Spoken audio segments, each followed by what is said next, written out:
Hello student, कैसे आप लोग। उम्मीद करते हैं कि सब लोग आप लोग अच्छे होंगे।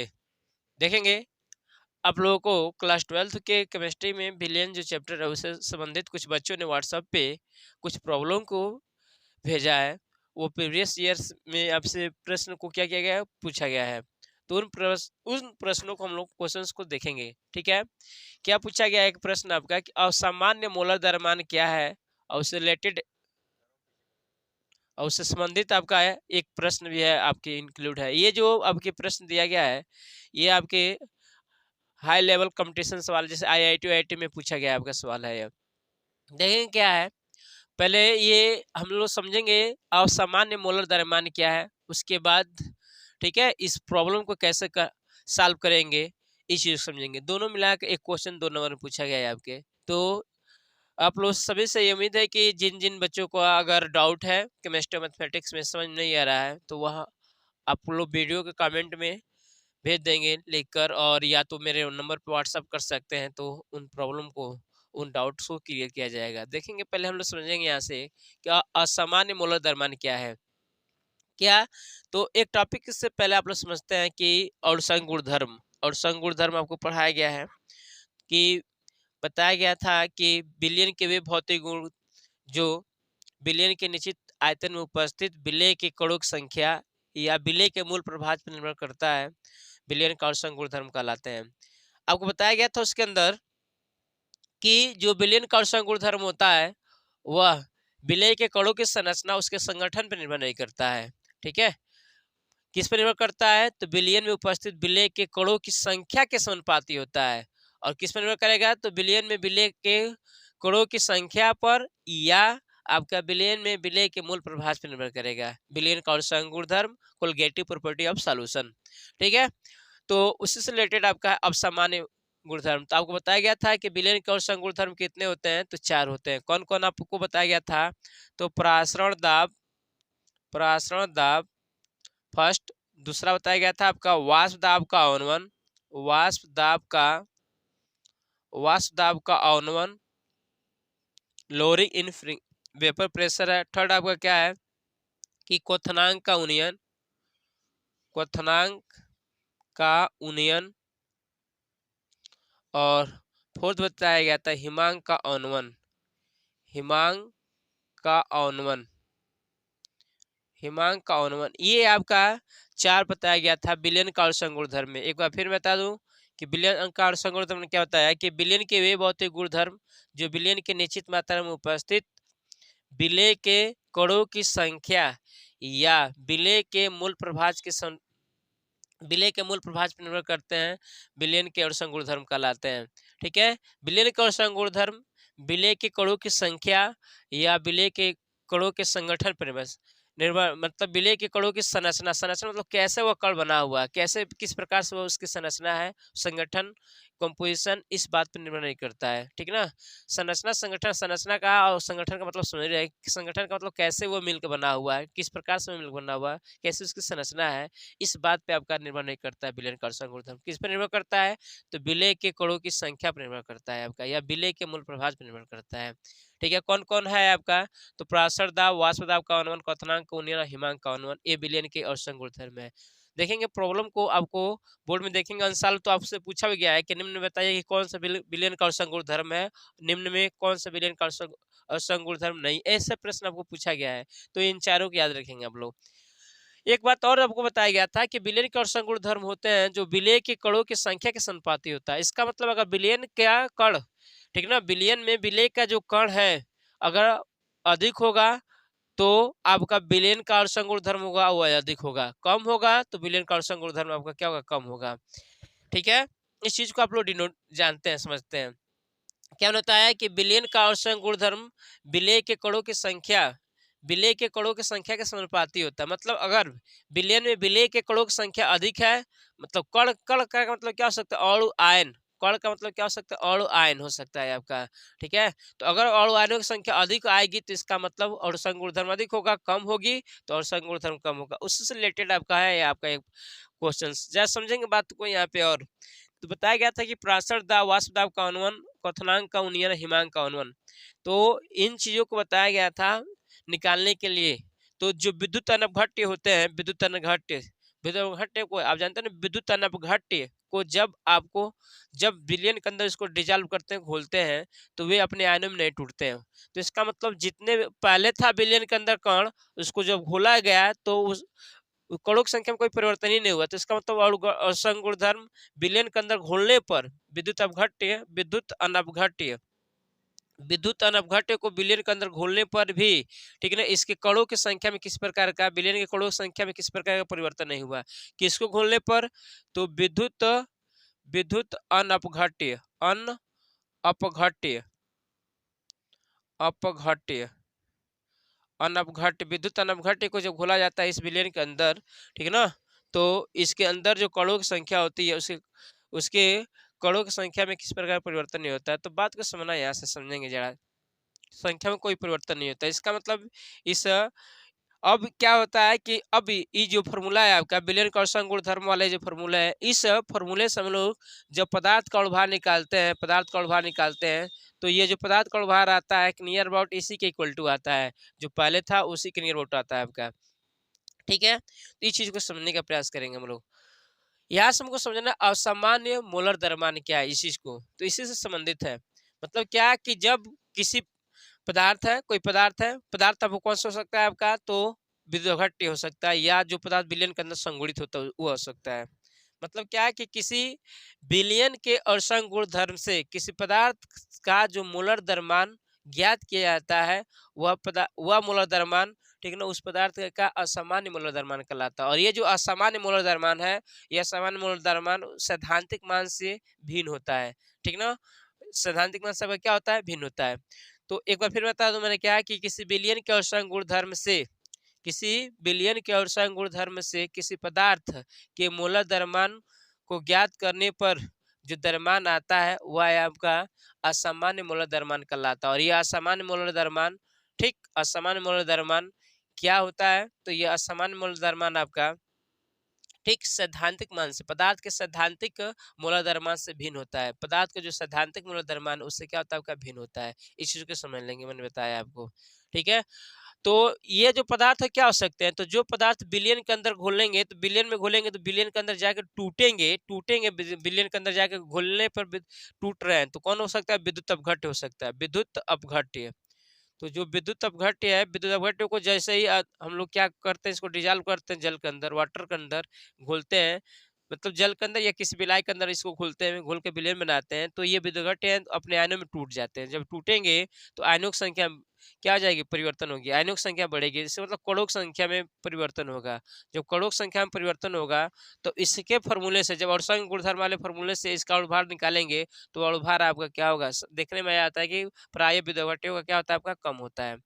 फिर कोई कोई ऐसे पदार्थ है कुछ ऐसे पदार्थ है जिसको हम लोग क्या करते हैं, किसी बिलाई के अंदर घोलते हैं, तो वह आपका जाकर संगुणित हो जाता है, मतलब दो उसके अणु जाके मिलकर क्या हो जाता है, एक अणु हो जाता है उसका।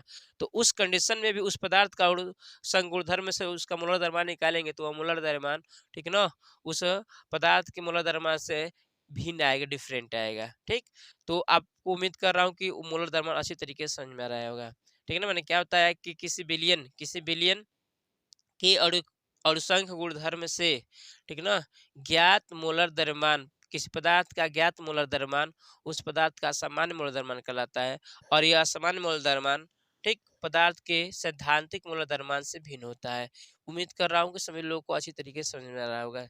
ठीक है, जैसे मैंने आपको बताया क्या यहाँ पे कि विद्युत अपघट्य है, घुलेंगे तो उसे कणों संख्या में जाएगा विलयन के अंदर, तो कणों संख्या में क्या होगा आपका परिवर्तन। जैसे मान लेंगे NaCl है, तो NaCl का डिसोसिएशन 100% होता है, विलयन के अंदर घोलेंगे तो इसके वियोजन से आपका देख रहे हो ना, ये जल के अंदर जाके क्या हो जाएगा, टूटेगा। तो यहाँ पे देख रहे हो कणों की संख्या मतलब आयनों की संख्या में वृद्धि हो जाएगी। पहले यहाँ पे एक था, यहाँ पे देखेंगे गया तो आपका ये दो अणुओं में, तो दो आयनों में कन्वर्ट हो गया है आपका। तो यहाँ पे जब यह विलयन के अंदर जाएगा तो फिक्स है कि इसका जो अर्षण गुणधर्म आएगा वह है आपका क्या हो जाएगा, डिफरेंट हो जाएगा, बदल जाएगा। जब बदल जाएगा तो वह जो अर्षण गुणधर्म होगा वही आपका असामान्य अर्षण गुणधर्म कहलाता है। असामान्य गुण असामान्य अड़संग गुणधर्म कहलाता है। और असामान्य अड़संग गुणधर्म से हम लोग जब क्या करते हैं निकालते हैं मोलर द्रव्यमान, तो वह आपका असामान्य मोलर द्रव्यमान होता है। और ये जो असामान्य मोलर द्रव्यमान आएगा पदार्थ के सैद्धांतिक मोलर द्रव्यमान से भिन्न होता है। किन किन पदार्थों को हो सकता है असामान्य? तो जो पदार्थ विलयन के अंदर घुलने पर टूटेंगे, अपने आयनों में टूट जाएंगे, या जो जिन पदार्थों को घुलने पर वह संगुणित हो जाए, मतलब कई संगुणित का मतलब क्या होता है, कई मिलकर उसके कई अणु मिलकर एक अणु बना लेंगे, तो ये सिचुएशन होता है। ठीक है। अब इसी से संबंधित है आपका वन टॉप गुणांक। क्या है आपका वन टॉप गुणांक? बात को समझते हैं, उसके बाद सवाल के न्यूमेरिकल की बात करते हैं। वन टॉप गुणांक क्या है, उसके बाद हम लोग यहाँ से बात करेंगे। ठीक, तो पहले हम लोग वन टॉप गुणांक को समझ लेते हैं, उसके बाद आगे की बात करेंगे।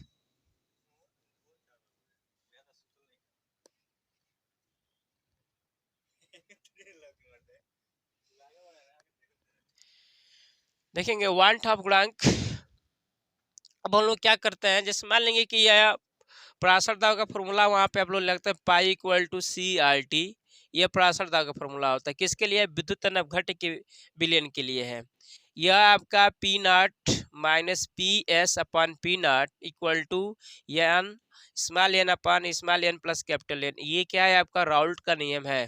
ठीक है ना। ये सब के सब फॉर्मूले, ये डेल्टी बी जो होता है, क्या होता है, के बी इंटू स्मॉल एम, मतलब ये स्मॉल एम का मतलब यहाँ मुललता है, और ये हिमांक का मतलब डेल्टी एफ इक्वल टू के एफ इंटू स्मॉल एम होता है।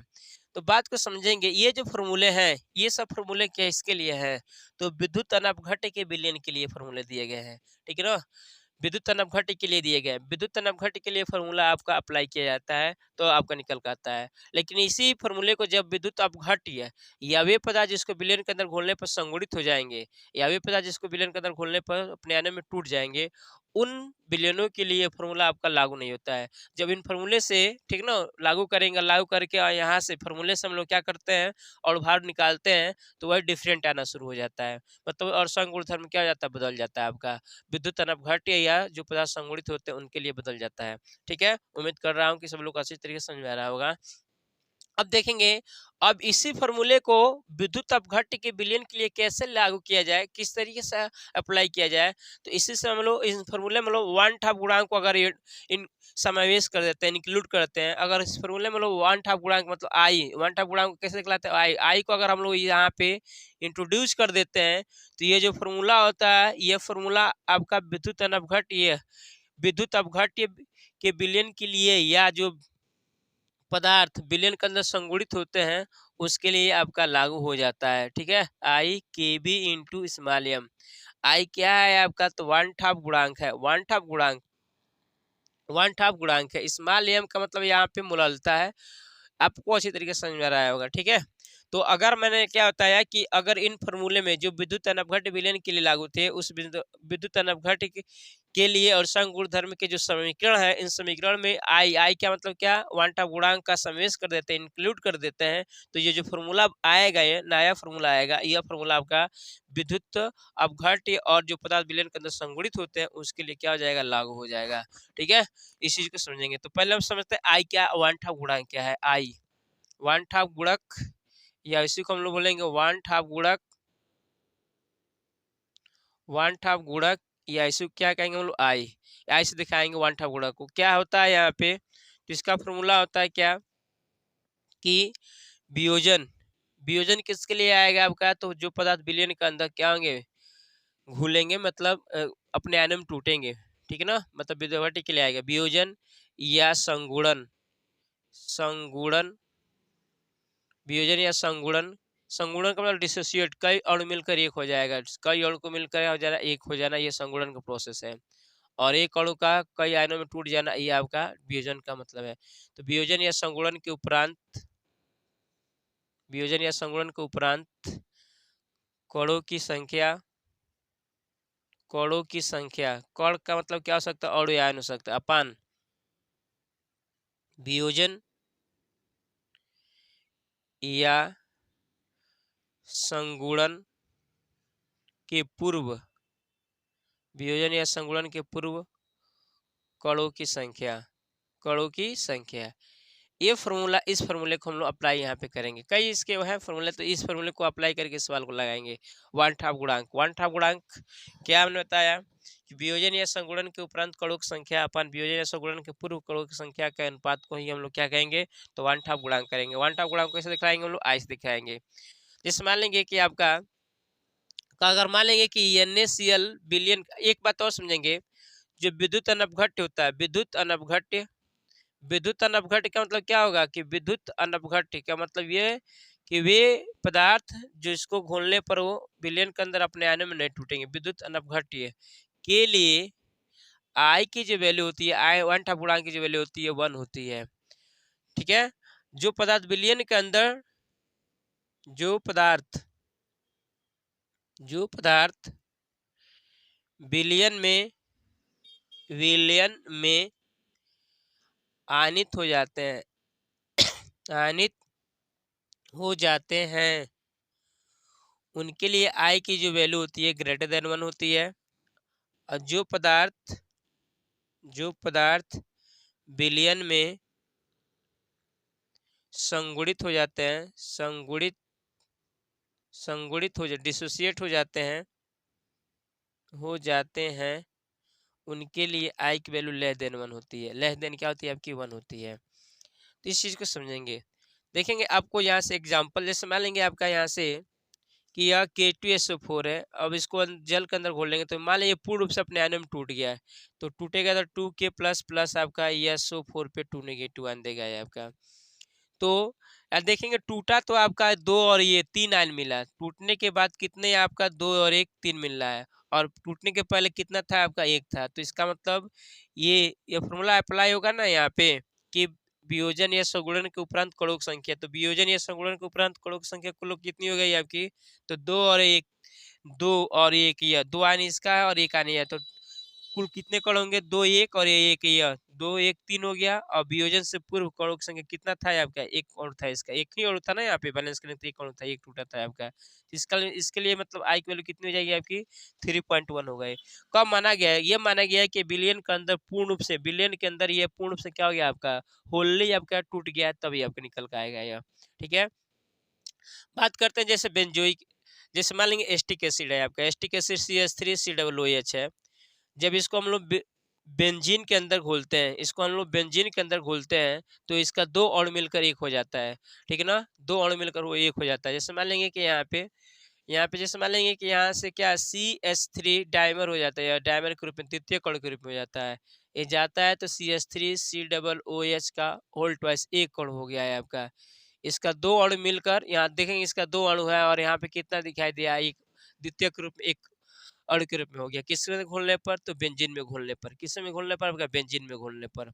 क्या होता है कि जब बेंजीन के अंदर ये जाता है तो ये बेंजीन के अंदर जाने पर ये हाइड्रोजन आबंध बना लेता है। क्या बना लेता है आपका, हाइड्रोजन आबंध बना लेता है। इसका स्ट्रक्चर आप जो CH3C डबल बॉन्ड O और यहाँ से OH है आपका। फिर दूसरा अणु लाएंगे यहाँ पे COH और यहाँ डबल बॉन्ड O और यहाँ पे CH3, तो ये इसके साथ हाइड्रोजन आबंध बना लेता है, ये आपका H बॉन्ड बना लेता है।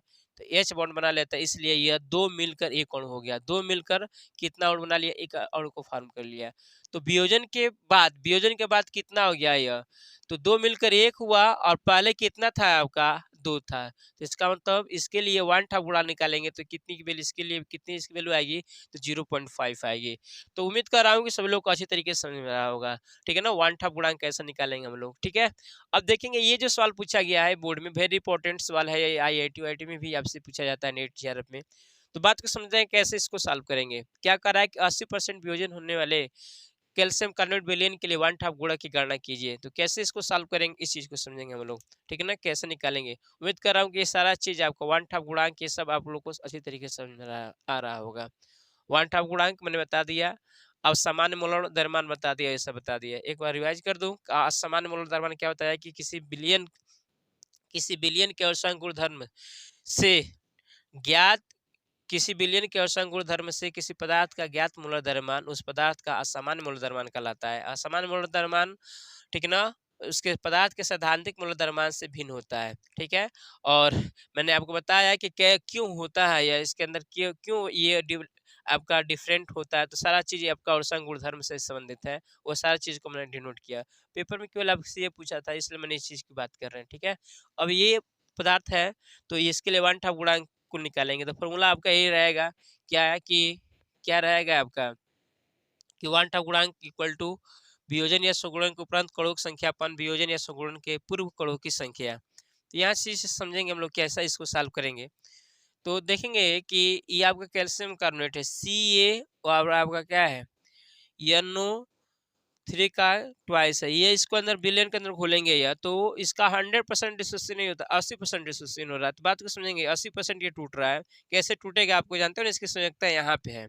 तो टूटेगा तो प्रथम आपको बताया गया कि प्रथम पे जो होगा यहाँ पे फर्स्ट जो होता है उस पे प्लस चार्ज होता है। कितना प्लस चार्ज आता है तो यहाँ पे जो लिखा गया होता है उतना होता रहता है। तो 2 प्लस चार्ज यहाँ से आ गया, और ये इस अनाइटेट NO3 की संख्या कितनी है आपकी 2 है। इसमें कितना सेकंड पे माइनस आ जाता है तो कितना आएगा जो यहाँ पे लिखा गया होता है। तो यहाँ पे 1 है तो -1 चार्ज आ जाएगा नेगेटिव का। तो बात को समझना है यहाँ से कि मान लेंगे कि ये 1 है शुरुआती में, जिसको अंदर जल में घोले तो जल के अंदर अभी घुला नहीं है, तो ये आपका घुलेगा नहीं तो ये टूटेगा नहीं, टूटेगा नहीं तो ये बनेगा नहीं आपका। तो ये आपका 0 0 बना है। जैसे ही आपने इसको जल के अंदर घोला तो मान लेंगे इसमें से अल्फा इसका डिसोसिएशन टूट गया। तो अल्फा जब टूट गया, डिसोसिएशन हो गया, तो इसका मतलब कितना ये बनेगा। तो देख रहे हो ना, इसके एक अणु के वियोजन से मतलब एक अणु टूट रहा है तो एक यह बन रहा है, दो ये बन रहा है। तो इसका मतलब अल्फा टूटेगा तो अल्फा ये बनेगा और 2 अल्फा ये बनेगा आपका, ठीक है ना। तो वियोजन के पूर्व, वियोजन के वियोजन के बाद, वियोजन के बाद कुल कणों की संख्या, कुल कणों की संख्या निकालें। तो वियोजन के बाद कुल कणों की संख्या क्या है, यहाँ पे है आपका ये भी बिलियन के अंदर है, ये भी बिलियन के अंदर है। तो यहाँ पे क्या है 1 माइनस अल्फा प्लस आपका 2 अल्फा। ये क्या है आपका वियोजन के बाद कुल कणों की संख्या। इसको सॉल्व करेंगे आप लोग तो अल्फा से अल्फा कैंसिल, 1 माइनस 2 अल्फा कितना जाएगा आपका 1 माइनस 2 अल्फा। ये क्या वियोजन के बाद कुल कणों की संख्या हो जाएगी, वियोजन के बाद कुल कणों की संख्या। और वियोजन के पूर्व, वियोजन के पूर्व, वियोजन के पूर्व कुल कणों की संख्या, वियोजन के पूर्व, वियोजन के पूर्व कुल कणों की संख्या कितनी है, तो इस चीज को हम लोग समझेंगे, ठीक है। वियोजन के पूर्व कुल कणों की संख्या,